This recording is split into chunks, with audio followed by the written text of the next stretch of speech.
ٹھیک ہے. اس کے بعد ہے فعل، وہ فعل جس سے کسی کام کا کرنا یا ہونا معلوم ہو یا پایا جائے، جیسے آیا، جاتا تھا. اس میں کام کا کرنا پایا جا رہا ہے کہ وہ گیا، ٹھیک ہے، وہ آیا، یہ کام کا کرنا پایا گیا.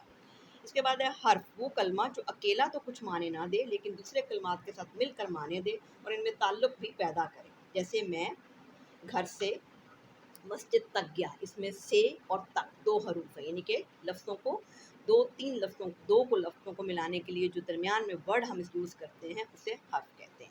ٹھیک ہے اسٹوڈنٹس، اب صفحہ نمبر 2 پہ آئیے گا. ٹھیک ہے، صفحہ نمبر 2 پہ ہمارے سامنے اسم کی اقسام آ جاتی ہیں. ٹھیک ہے، اسم کی اقسام 2: اسم ذات، اسم صفت. اسم ذات کیا ہوتا ہے؟ وہ اسم جو کسی وجود اور حقیقت کو ظاہر کرے. ٹھیک ہے، قلم کے وجود کو ظاہر کیا، حقیقت کی، قلم ہے، دیوار ہے، محمود لڑکا ہے. ٹھیک ہے. اس کے بعد اسم صفت، وہ اسم جو کسی کی اچھی یا بری حالت ظاہر کرے، جیسے نیک لڑکی، تیز لڑکا. یہاں نیک اور تیز اسم صفت ہیں. ٹھیک ہے، دونوں طرف اچھائی یا برائی بیان کرنا اسم صفت کہلاتا ہے. آگے ہے جی اسم کی استعمال کے لحاظ سے قسمیں: اسم معرفہ اور اسم نکرہ. ٹھیک ہے، یہ بچپن سے بچے آپ پڑھتے آ رہے ہیں، اس لیے مشکل نہیں ہے، اس لیے آپ نے دھیان سے اس کو غور سے سنتے رہنا ہے. اسم معرفہ، وہ اسم جو کسی خاص چیز، شخص یا جگہ کے نام کو ظاہر کرے، جیسے کوہ ہمالیہ، بانگ درا، لاہور. ٹھیک ہے، خاص جگہ. بانگ درا ایک ہی کتاب ہے، اس جیسی اور کوئی نہیں. ٹھیک ہے، کوہ ہمالیہ ایک ہی پہاڑ ہے، لاہور کا شہر ہمارا ایک ہی ہے. ٹھیک ہے، تو یہ کسی خاص محمود، ایک خاص بندے کا نام. ٹھیک ہے، ایک ہر بندے ہر کسی کو تو نہیں نا محمود کہتے رہیں گے ہم. ٹھیک ہے نا، اسپیسیفک نیم ہے اس کا. اس کے بعد ہے جی اسم نکرہ، وہ اسم جو کسی عام چیز یا شخص کے نام کو ظاہر کرے، جیسے پہاڑ، ہر پہاڑ کو پہاڑ ہی کہیں گے نا. کتاب، ہر کتاب کو کتاب ہی کہیں گے. شہر، آدمی. ٹھیک ہے. اس کے بعد ہے اسم معرفہ کی اقسام: اسم علم، اسم ضمیر، اسم اشارہ، اسم موصول. ٹھیک ہے، 4 ہیں اسم معرفہ کی اقسام. اسم علم کیا ہے؟ وہ اسم جو کسی شخص کے خاص نام کو ظاہر کرے، جیسے شاعر مشرق، غالب، مٹھو، ابن قاسم، شمس العلماء وغیرہ. ٹھیک ہے، یہ خاص نام کو ظاہر کر رہے ہیں. ٹھیک ہے، شاعر مشرق، علامہ اقبال ایک ہی ہیں. ٹھیک ہے، تو خاص ہو گئے نا. اس علم کی اقسام کیا ہے آگے؟ خطاب، لقب، تخلص، کنیت، عرف. ٹھیک ہے. کتاب، وہ اسم معرفہ جو کسی خوبی کی وجہ سے حکومت کی طرف سے دیا جاتا ہے، جیسے رستم زماں، شمس العلماء، خان بہادر. ٹھیک ہے، رستم زماں بہت مشہور پہلوان تھے جنہیں خطاب دیا گیا حکومت کی طرف سے. اس کے بعد ہے لقب، وہ اسم معرفہ جو کسی خوبی کی وجہ سے قوم کی طرف سے دیا جائے، جیسے موسیٰ، کلیم اللہ. ٹھیک ہے، حضرت موسیٰ علیہ السلام کو کلیم اللہ کا لقب دیا گیا. ٹھیک ہے، عیسیٰ کو روح اللہ کے، اللہ کی روح ہے ان میں. ٹھیک ہے، قائد اعظم، قوم نے خطاب دیا. عظیم لیڈر، قائد ملت. ٹھیک ہے، قائد ملت کا قائد. ٹھیک ہے، یہ رانا لیاقت علی خان کو خطاب دیا گیا، لقب دیا گیا قوم کی طرف سے. ٹھیک ہے. اس کے بعد ہے یہ تخلص، وہ مختصر نام جو شاعر حضرات اپنے اشعار میں استعمال کے لیے رکھ لیتے ہیں، جیسے ابراہیم ذوق، اسد اللہ خان غالب. ٹھیک ہے، تو یہ غالب، ذوق، حالی، یہ سب ان کے تخلص ہیں. پھر ہے جی کنیت، وہ اسم ہے جو ماں باپ، بیٹے یا کسی تعلق کی وجہ سے پکارا جائے، جیسے ابن خطاب، ابن مریم، ابو القاسم، ابو تراب. ٹھیک ہے، یعنی کہ ماں یا باپ کی وجہ سے انہیں ابن مریم، مریم کا بیٹا. ٹھیک ہے، ابن خطاب حضرت عمر فاروق رضی اللہ تعالیٰ کا بیٹا. ٹھیک ہے.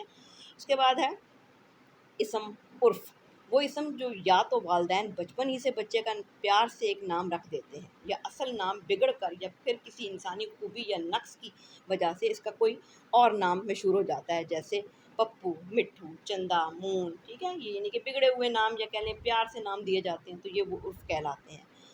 پھر ہے جی اسم ضمیر. اسم ضمیر کو ہم ابھی یہاں چھوڑ دیتے ہیں، یہ انشاءاللہ جب اگلا سلیبس آئے گا تو اس کے ساتھ اس کو کنٹینیوسلی پڑھیں گے. ٹھیک ہے، کیونکہ اس کے پھر آگے اقسام بھی ہیں تو وہ ہم بعد میں پڑھ لیں گے. ٹھیک ہے، تو آپ نے عرف تک اپنی اس کو یاد کرنا ہے. ٹھیک ہے، میں نے اسی وجہ سے تھوڑا زیادہ پڑھا دیا ہے کہ یہ آپ 9th میں پڑھ چکے ہو، اس لیے مشکل نہیں ہے، آپ نے اس کو آسانی سے یاد کرنا ہے. ٹھیک ہے. اس کے بعد آپ کا ہے ایک ہم ایسے آج پڑھ لیتے ہیں تھوڑا سا. ٹھیک ہے، ایسے کی بھی امپورٹنٹ باتیں آپ کو پتہ ہونی چاہیے. ٹھیک ہے، کہ ٹاپک کو دیکھتے ہوئے ہم نے اس کے مواد کو پہلے ذہن نشین کرنا ہے. ٹھیک ہے، اپنے لیے رف پہ ہیڈنگز لکھ لیں کہ میں نے اس موضوع پہ اس میں بات کرنی ہے. ٹھیک ہے،